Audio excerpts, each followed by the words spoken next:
Halo guys, oke guys, kita bertemu lagi untuk segmen, bukan segmen lah, maknanya kita teruskan lagi reaction video-video kita. Oh, oke, sekejap. Oke. So guys, kali ini Om Bin nak tunaikan permintaan daripada sahabat kita, nama dia chat nama mungkin popular dia, nama glamour dia dalam Facebook. FS. Oke, nanti bila letak link dia kat bawah. Dia ada mengirimkan guys, dia tak cakap apa-apa, dia cuma mengirimkan link untuk kita kongsi bersama. So kita klik dulu apa video dia. Okay guys, so video dia bertajuk macam ni: pertama di Asia Tenggara, akhirnya Indonesia punya pabrik bateri mobil. Okay, bateri mobil bateri kot guys, pabrik bateri mobil. Okey, macam tu. Wow, pertama di Asia Tenggara, akhirnya Indonesia punya bateri pabrik bateri mobil. Okey, macam tu guys tajuk dia. Wow. So sebelum tu guys, daripada channel Kompas TV. Okey, macam biasa kita subscribe, lepas tu tekan tombol loncengnya, like dan share guys, untuk korang share pada kawan-kawan korang supaya kita menyokong Kompas TV dan maknanya semangat lagi untuk buat konten-konten untuk tetapan bersama. Okay guys, so tanpa kita berbasa-basi, kita langsung saja guys tengok. Wow, dia kata wow, Republik Indonesia punya pabrik bateri pertama. Okay, 1, 2, 3, play. Ya, sudah punya pabrik baterai, jadi kapan Indonesia bisa langsung produksi mobil listrik? Kita tanyakan kepada Menteri Investasi, Kepala BKPM, Bahlil Lahadalia. Selamat malam Pak Bahlil. Malam Mbak, Assalamualaikum. Waalaikumsalam. Pak Bahlil, kabar yang baik, akhirnya kita sudah punya pabrik baterai mobil listrik. Nah, kapan kira-kira bisa beroperasi untuk menciptakan mobil listrik? Jadi Mbak, saya sedikit men-highlight bahwa kereta elektrik guys. Pembuatan mobil listrik ini ditandai dari penandatanganan MOU waktu itu sama Kepala BKPM dengan Hyundai pada 2019 akhir di Korea. Kemudian, pertama di Asia Tenggara guys. Halo Mbak, suaranya jelas? Jelas, suara Pak Bahlil jelas. Kemudian diproduksi mulai konstruksi dimulai tahun 2020 dan 2022 mobil listriknya udah produksi, diperkirakan bulan Mei. Itu mobil listriknya, ini Hyundai, total investasinya itu sebesar 21 triliun. Kemudian 21 triliun guys, dengan menerjemahkan kebijakan Bapak Presiden tentang transformasi ekonomi yang berujung pada hilirisasi. Kita bangun baterai mobilnya. Nah, baterai mobil ini kita punya konsep, kita godok sejak tahun 2020, negosiasi dengan pemerintah Korea, dengan LG, yang kemudian berujung tanda tangannya di akhir 2020 bulan Desember untuk baterai mobilnya. Nah, baterai mobil ini Mbak, yang menarik adalah investasi ini sebesar 142 triliun atau 9,8 bilion US dollar. Ini adalah investasi yang terbesar bagi pemerintah Indonesia pasca reformasi. Yang kedua, ini adalah investasi pertama yang besar kemudian berkolaborasi dengan BUMN yang dari hulu ke hilir. Mulai dari tambangnya, kemudian smelter, kemudian smelting, prekursor cathode, sampai baterai sel. Nah, untuk smelter sama smeltingnya itu dibangun di Maluku Utara. Di Maluku guys, utara. Baterai selnya nanti 20 giga itu akan dibangun di Batang. Nah, ini betul-betul terintegrasi dengan mobil. Nah, untuk pabrik baterai yang terintegrasi dari hulu ke hilir, ini insya Allah kita adalah yang pertama, salah satu yang pertama di dunia Mbak. Jadi tambangnya, smelter, smelting, pertama di dunia guys. Mobil, baterai sel sampai recycle-nya. Tetapi kalau untuk pabrik baterainya saja, itu di Asia Tenggara kita pertama. Yang sekarang kita bangun. Ini 1,1 billion US dollar. Ini 10 giga tahap pertama. Jadi kita tarik konsepnya, kita hajar hilirnya dulu baru hulu. Jadi selama ini kan para pakar mengatakan bahwa kalau kita ingin melakukan sebuah hilirisasi, kita harus mempunyai strategi. Maka strategi kami dari Kementerian Investasi adalah kita bikin baterai selnya dulu, baru kemudian kita hajar lagi yang dari tambangnya sampai proses yang lainnya. Gitu, Mbak.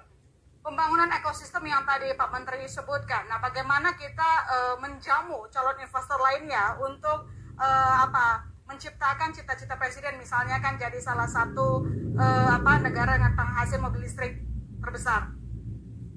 Jadi kita di Indonesia kan selalu menganut asas ekonomi bebas aktif. Itu yang terkandung dalam Pancasila sila keempat, ada demokrasi politik, kemudian ada demokrasi ekonomi.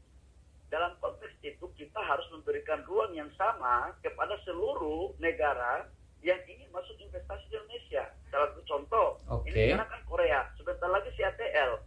CATL itu investasinya kurang lebih sekitar 5,2 billion atau hampir sama, kurang lebih sekitar 70 triliun.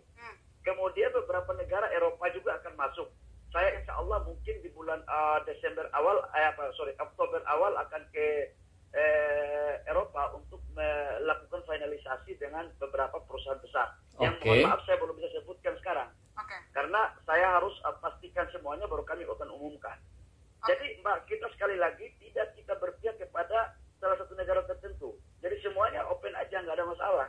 Karena ini adalah bagian dari kita membuat kompetisi untuk kemudian mereka bisa masuk secara fair di Indonesia. Dan sudah saatnya Mbak, Indonesia tidak boleh hanya dijadikan sebagai negara pengekspor bahan baku.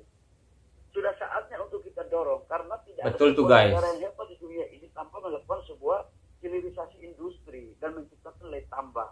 Itu akan berdampak pada penciptaan lapangan pekerjaan yang berkualitas, yang sudah barang tentu orientasinya adalah bagaimana meningkatkan pendapatan negara. Nah, kami atas perintah Bapak Presiden di Kementerian Investasi betul-betul memfokus untuk bagaimana membangun hilirisasi yang komprehensif dan berjangka panjang dengan juga memperhatikan energi baru terbarukan. Gitu. Pembangunan hilirisasi tadi, Pak Menteri, kira-kira bagaimana dengan serapan tenaga kerja, terutama untuk tenaga kerja lokal nanti? Kami dalam menandatangani MOU dengan pihak Korea, saya mengatakan bahwa seluruh tenaga kerja yang spesifik itu yang ada di Indonesia harus diprioritaskan Indonesia. Nah, yang dari luar itu hanyalah tenaga-tenaga yang mempunyai skill tertentu dan jabatan-jabatan tertentu sesuai dengan undang-undang. Yakinlah Mbak bahwa salah satu konsep Bapak Presiden yang diperintahkan kepada kami adalah tenaga kerja harus sebesar-besarnya ada di Indonesia. Kolaborasi yang dibangun tidak hanya kolaborasi antara BUMN dengan LG, tapi juga harus kolaborasi antara UMKM, pengusaha-pengusaha nasional yang ada di daerah. Ini Mbak, dan untuk melakukan negosiasi ini Mbak, kami dibantu banget sama Pak Dubes Indonesia di Korea ya, Pak Umar Hadi. Itu luar biasa. Kami luar biasa lah negosiasinya. Dan satu hal Mbak, negosiasi investasi 9,8 billion US dollar itu tanpa melibatkan konsultan asing ya. Jadi ini pure betul-betul dikerjakan oleh putra-putri Indonesia. Betul tuh guys. Wow, terbaik. Itu lebih baik daripada kita kok. Jadi kita jangan terlalu menganggap bahwa orang luar itu selalu lebih baik daripada kita. Enggak lah. Kita insya Allah lebih baik. Pak Menteri, realisasi untuk 9,8 miliar dolar itu kapan kira-kira dari Korea Selatan? Lalu kemudian tadi Anda menyinggung soal CATL. Itu kapan juga realisasinya? Kalau yang 9,8 billion, ini kan sekarang tahap pertama 1,1. Udah mulai groundbreaking, udah mulai kerja. Kemudian proposal katot kami akan rencanakan di akhir tahun ini juga bangun. Dan 2022 Mbak, itu semuanya sudah mulai masuk konstruksi. Dari semuanya udah masuk konstruksi. 2022 guys, masuk construction. Di tahun ini juga sudah bisa kita melakukan tahap groundbreaking. Gitu Mbak. Lobby-lobbyan lainnya dengan siapa lagi Pak Bahlil sekalian ini? Lagi dengan berita utama saya mau nanya, komitmen dengan Tesla bagaimana? Secara kebetulan Tesla ini lagi dikomunikasikan dengan baik oleh Kementerian Menkomark Invest ya. Dari Kementerian Menkomark Invest kami bagi-bagi tugas Pak. Jadi ada yang di negara ini ditangani oleh Kementerian Komarinvest, negara yang lain oleh kami. Tapi kami berkoordinasi dengan baik, gitu Pak. Kemudian kalau Eropa dengan beberapa negara di Asia Tenggara, kami akan nanti sampaikan setelah saya balik kunjungan di beberapa negara tersebut di akhir tahun ini. Baik, kita tidak sabar dengan hasilnya. Kalau semua sudah merealisasikan investasi dan tadi calon-calon juga tampaknya cukup banyak dari Pak Bahlil. Kami tunggu Pak Bahlil. Terima kasih telah bergabung di Berita Utama. Saat selalu, selamat malam Pak Bahlil. Malam Pak.